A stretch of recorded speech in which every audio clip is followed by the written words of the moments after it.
નમસ્કાર. આજના આ ખાસ એક્સપ્લેનરમાં તમારું સ્વાગત છે. જો તમે ધોરણ 9 કે 10ની બોર્ડની પરીક્ષાની તૈયારી કરી રહ્યા છો અને વ્યાકરણમાં પૂરેપૂરા માર્ક્સ ખેંચવા છે, તો આ સમજૂતી તમારા માટે એકદમ ચીટ કોડ સાબિત થવાની છે. મોટાભાગે આપણને એવું લાગે કે યાર, આ ગુજરાતી વ્યાકરણ તો બહુ અઘરું છે, રાઈટ? પણ સાચું કહું, જો એને એક ચોક્કસ લોજિકથી સમજીએ ને, તો આનાથી સહેલો કોઈ વિષય નથી. આજે આપણે વ્યાકરણના એકદમ પાયાના ટોપિક એટલે કે સંજ્ઞા અને તેના પ્રકારો વિશે એકદમ સિમ્પલ ભાષામાં વાત કરવાના છીએ. ઓકે, તો ફટાફટ જોઈ લઈએ કે આજે આપણે કયા કયા મુદ્દાઓ કવર કરીશું. સૌથી પહેલાં સંજ્ઞા એટલે શું એ સમજીશું. પછી આપણે સંજ્ઞાના અલગ અલગ પ્રકારોને જોડીમાં સમજીશું, જેથી એ મગજમાં બરાબર ઉતરી જાય. અને છેલ્લે પરીક્ષા માટે એક મસ્ત ક્વિક રિવિઝન કરીશું.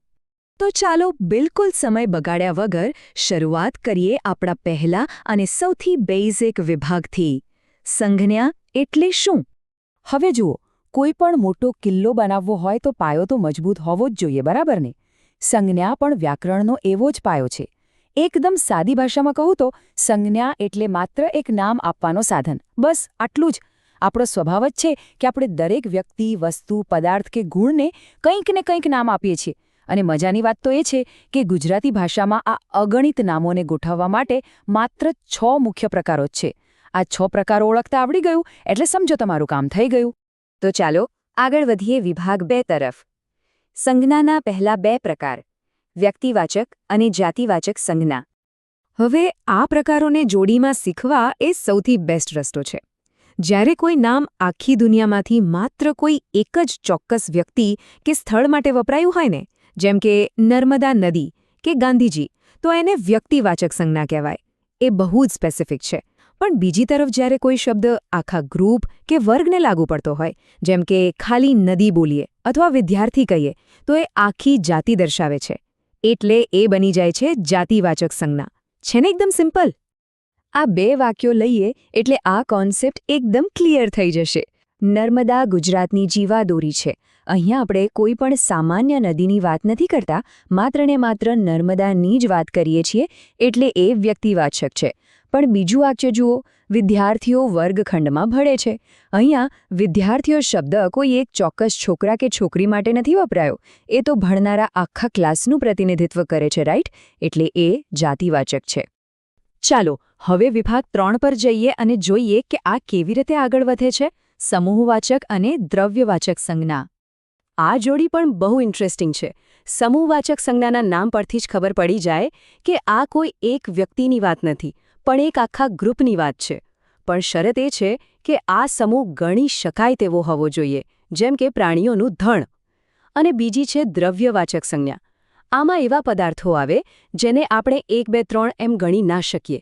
આપણે ફરજિયાત એનું વજન કરવું પડે અથવા એને માપવા પડે. દાખલા તરીકે સોનું. પરીક્ષામાં આ દ્રવ્યવાચક સંજ્ઞાઓ વારંવાર ટ્વિસ્ટ કરીને પૂછાતી હોય છે. રોજિંદા જીવનમાં આપણે જે વસ્તુઓ માપીએ છીએ કે તોલીએ છીએ એ બધી જ આમાં આવે. જેમ કે પ્રવાહીમાં પાણી કે દૂધ. ધાતુઓ લઈ લો તો સોનું, ચાંદી, લોખંડ.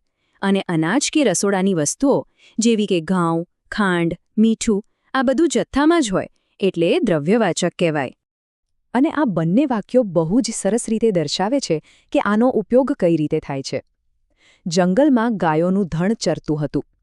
અહીંયા ધણ શબ્દ ભરે એક જ છે, પણ એની અંદર ઘણી બધી ગાયો સમાયેલી છે, એટલે કે એ એક આખા જૂથ તરીકે વર્તે છે. અને બીજા વાક્યમાં આજના સમયમાં સોનું ખૂબ મોંઘું થઈ ગયું છે. અહીંયા સોનું એ દ્રવ્ય છે, એક મટીરિયલ છે. આપણે ક્યારેય એવું નથી કહેતા કે મને 3 સોના આપો, બરાબર ને? આપણે એને ગ્રામમાં જ માપીએ છીએ. ઓકે, હવે આવીએ છીએ વિભાગ 4 પર, ભાવવાચક અને ક્રિયાવાચક સંજ્ઞા. હવે અહીંયા ખાસ ધ્યાન આપજો, કારણ કે વિદ્યાર્થીઓ સૌથી વધુ આમાં જ ગોટાળે ચડતા હોય છે. પહેલા વાત કરીએ ભાવવાચક સંજ્ઞાની. આ એવી વસ્તુઓ કે લાગણીઓ છે જેને આપણે હાથ અડાડી શકતા નથી કે આંખેથી જોઈ શકતા નથી. એને માત્ર અંદરથી અનુભવી શકીએ છીએ, જેમ કે સચ્ચાઈ કે દયા. બીજી છે ક્રિયાવાચક સંજ્ઞા. આ ખરેખર બહુ જ મજેદાર છે. અહીંયા શબ્દ હોય છે તો ક્રિયા, પણ વાક્યમાં એ કોઈ નામની જેમ ઘૂસી જાય છે. એટલે કે એ કર્તા કે કર્મ બનીને આવે છે. ચાલો આ ઉદાહરણથી પિક્ચર સાવ ક્લિયર કરી દઈએ. ગાંધીજી હંમેશા સચ્ચાઈના માર્ગે ચાલતા હતા. હવે કહો, શું તમે સચ્ચાઈને જોઈ શકો છો? ના, એ માત્ર અનુભવાય છે, એટલે એ ભાવવાચક છે. પણ જરા બીજું વાક્ય જુઓ. સવારમાં ચાલવું સ્વાસ્થ્ય માટે સારું છે. અહીંયા ચાલવું એ ખરેખર તો એક એક્શન છે, એક ક્રિયા છે.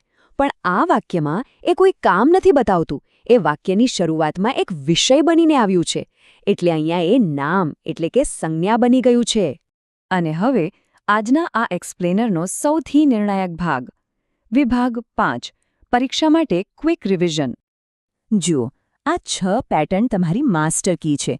આટલું મગજમાં ફિટ કરી લો એટલે પૂરા માર્ક્સ પાક્કા. કોઈ એક જ ચોક્કસ નામ હોય તો વ્યક્તિવાચક.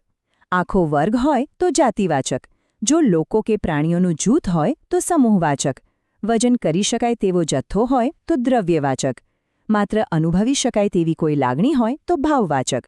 અને છેલ્લે, જો કોઈ ક્રિયા નામના રૂપમાં વાક્યમાં આવે તો એ ક્રિયાવાચક સંજ્ઞા.